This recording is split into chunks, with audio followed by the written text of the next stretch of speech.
Bismillahirrahmanirrahim. Assalamualaikum warahmatullahi wabarakatuh. Nama saya Muhammad Naim Nurul Zaiman. Nombor matrik 054241.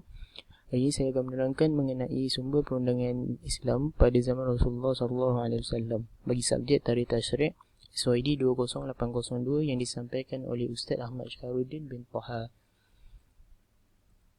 Okey, pada permulaannya perundangan pada zaman Rasulullah SAW, syariat itu dikhususkan dengan apa yang datang daripada firman Allah sallallahu alaihi wasallam.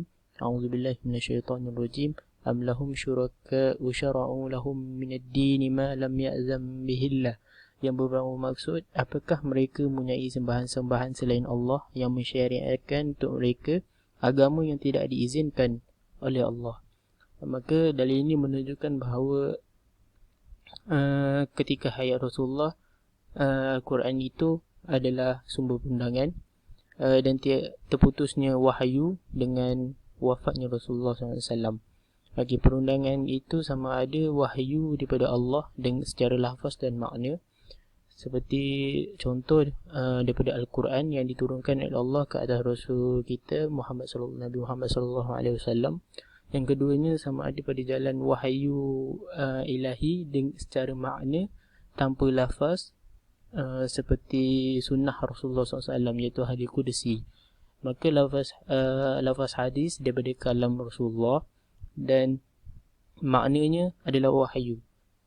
Ini dalil daripada firman Allah, A'udzubillahi minasyaitonirrajim, wa ma yantiqu 'anil hawa in huwa illa wahyun yuha, yang membawa maksud dan tiadalah ia apa yang diucapkan itu, iaitu Al-Quran, menurut kemahuan hawa nafsu. Ucapannya itu tidak lain hanyalah wahyu yang diwahyukan kepadanya, iaitu kepada Nabi Muhammad. Maka Allah yang Maha Esa adalah pensyariat dan Rasulnya sebagai penjelas bagi syariatnya. Maka tidak ada syariat kecuali dengan syariat yang datang daripada Allah ataupun daripada Rasulullah SAW. Sumber asas bagi perundangan Islam adalah ada dua, iaitu kitab, iaitu Al-Quran dan Sunnah. Dan ketika berhentinya atau ketika wafatnya hayat Rasulullah, maka terberhentilah tahun persyariatan. Sumber perundangan ketika zaman Rasulullah yang pertama adalah Al-Quran, seperti yang berkata Al-Gharib pada kitab Mufradat. Al-Quran itu asal daripada perkataan masdar, yakni qara'a yaqra'u Qur'anan, dan contoh lain adalah kufran wa rajahan. Ini bertepatan dengan firman Allah Subhanahu wa ta'ala, Inna alaina jam'ahu Qur'anahu fa idza qara'nahu fattabi'u Qur'anah,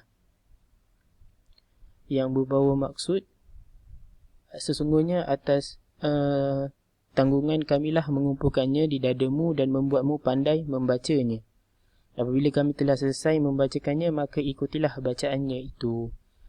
Okey, sebagian ulama menamakan kitab ini Quran daripada kitab-kitab Allah, disebabkan namanya daripada kitab-kitab Allah kerana keadaannya yang jami', buahnya daripada penulisan ini, bahkan dia mencakupi keseluruhan ilmu. Okey, makna pada luar adalah menghimpunkan, makna pada segi istilah adalah kalamullah yang diturunkan kepada Nabi Muhammad SAW dengan lafaz Arab, dan bacaannya ditulis,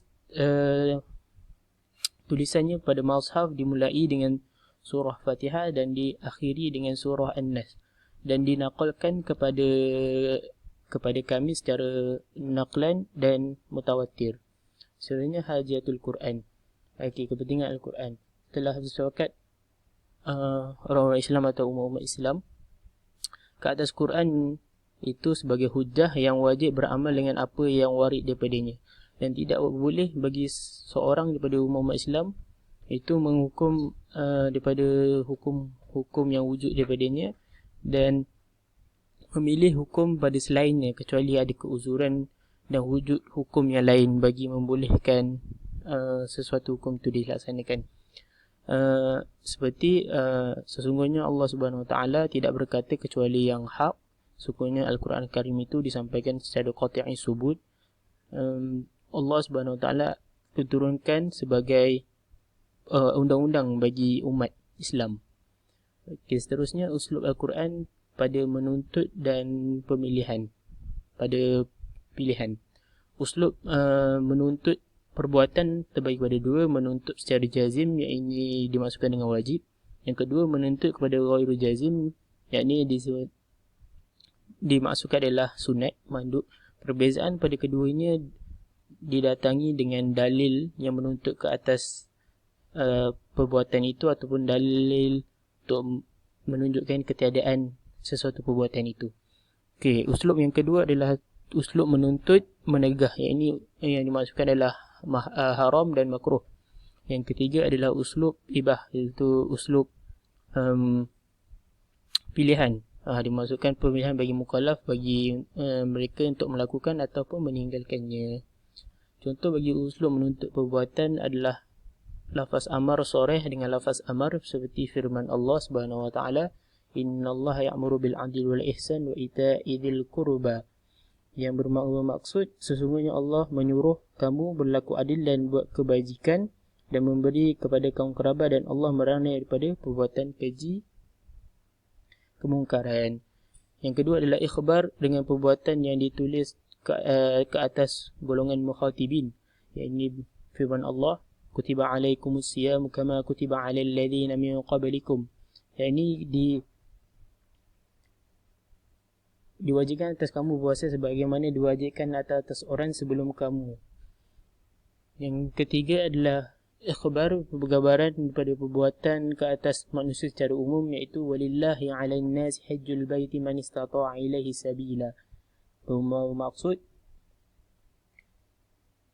mengerjakan kewajipan manusia terhadap Allah, iaitu bagi orang yang sanggup mengatakan perjalanan ke Baitullahil Haram. Okey, itu adalah uslub menuntut perbuatan. Uslub yang keduanya adalah uslub menuntut penegahan. Yang ini menunjukkan tegahan. Yang pertama adalah lafaz nahi soreh dengan lafaz nahi, kataan nahi, itu wayanha anil fahsya'i wal munkari wal bagh. Itu yang kedua adalah ta'bir bil lafzi haram, ka qaulihi hurrimat 'alaikum ummahatukum wa banatukum wa akhwatukum wa ammatukum. Diharapkan ke atas kalian mengawini ibu-ibu kalian dan anak-anak perempuan kalian, saudara-saudara perempuan kalian, dan saudara-saudara sebelah bapa perempuan kalian.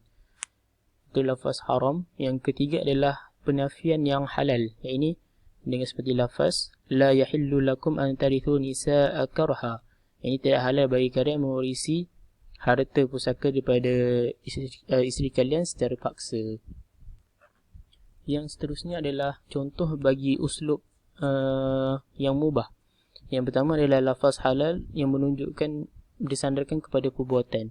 Yang ini uhilla lakum lailatus siyami rafasu ila nisaikum. Ini dihalalkan bagi kalian pada malam puasa itu mendekati ataupun menjima isteri kalian. Yang kedua adalah nafiul ismi, seperti nafi yang melafazkan perbuat dosa, seperti firman Allah, faman ta'ajjala fi yawmi fala ithma alaihi wa man ta'akhkhara fala ithma alaihi liman ittaqa. Yang ketiga adalah nafiul junah, seperti firman Allah, laisa alaikum junahun an tabdawu fadlan min rabbikum. Okey, kita pergi pada sumber yang kedua adalah sunnah nabawiyah. Yang dimaksudkan dengan sunnah Rasulullah SAW itu adalah himpunan apa yang disandarkan kepadanya daripada segi percakapan atau perbuatan ataupun pengakuan. Maka tiada syak lagi bahawa Rasulullah SAW itu sebagai penyampai daripada Allah dan penerang daripada Allah Subhanahu Wa Taala. Okay, kepentingan sunnah. Sunnah pada maknanya menunjukkan kepada Al-Quran. Maka dia adalah wahyu yang bukan direka cerita. Dia menjelaskan perkara yang umum dan menjelaskan perkara yang muskil, dan watabsutu mukhtasarah, dan seperti firman Allah, wa anzalna ilaika dzikra litubayyana lin-nasi ma nuzzila 'alaihim. Dan kami sampaikan kepada engkau wahai Muhammad sebagai dzikra, iaitu Al-Quran, bagi menjelaskan bagi manusia apa yang diturunkan kepada mereka. Apa yang warid pada Al-Quran daripada mewajibkan kita untuk mengikuti Rasulullah SAW. Ini dalil yang menunjukkan bahawa kita wajib mengikuti Rasulullah SAW. وَمَا أَتَاكُمُ الرَّسُولُ فَخُذُوهُ وَمَا نَهَاكُمْ عَنْهُ فَانْتَهُوا فَلَا وَرَبِّكَ لَا يُؤْمِنُونَ حَتَّى يُحَكِّمُوكَ فِيمَا شَجَرَ بَيْنَهُمْ ثُمَّ لَا يَجِدُوا فِي أَنفُسِهِمْ حَرَجًا مِمَّا قَضَيْتَ وَيُسَلِّمُوا تَسْلِيمًا. Dan banyak lagi dalil yang menunjukkan bahawa kita wajib mengikuti Rasulullah. Ijtihad Rasulullah SAW. Maka tidak sunyi ijtihad Rasulullah itu daripada perkataan ataupun perbuatan. Ijtihad Rasulullah SAW itu apa yang disampaikan daripada Tuhannya, yang ini Allah, pada perkara-perkara aqdiyah, perkara akad dan ibadat, akhlak, halal, haram dan perkara-perkara hukum. Maka perundangan mewajibkan kita untuk beramal dengannya. Maka apa yang ijtihadkan daripada Rasulullah, maka ia daripada yang sabit daripada wahyu. Seperti firman Allah, litahkuma bainan nasi bima arakallah, surah An-Nisa. Maka berbezanya keadaan dan tugas menuntut kepada keteguhan, pengaturan dan penyusunan. Seperti ijtihad Rasulullah ketika menjadi ketua bagi negara di Mekah, maka itu tidak dikira sebagai syariat. Yang kedua adalah perkara-perkara yang diperolehi dengan pengetahuannya daripada pengalaman ataupun percubaan dan pengajaran, seperti yang disifatkan Rasulullah SAW sebagai penyembuh bagi penyakit yang dan memberi pandangan pada orang yang ingin berkebun. Maka pandangan daripada Rasulullah SAW ini tidak dikira sebagai syariat. Yang keempat adalah apa yang ditetapkan sebagai khususiat bagi Nabi SAW tanpa disampaikan kepada umat yang lain, maka ia tidak dikira syariat bagi keseluruhan umat ataupun sebahagiannya, seperti puasa wasal, bangkit malam ataupun berkahwin lebih daripada 4, maka ia tidak dikira sebagai syariat bagi umatnya. Keizinan Rasulullah SAW bagi sahabat untuk berijtihad. Rasulullah SAW bagi sahabatnya berijtihad sama ada daripada jalan perintah ataupun daripada jalan ikrar.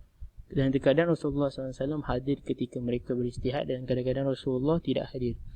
Dan ijtihad para sahabat radhiyallahu anhum ketika hayat Rasulullah SAW itu berbeza gambaran dan berbeza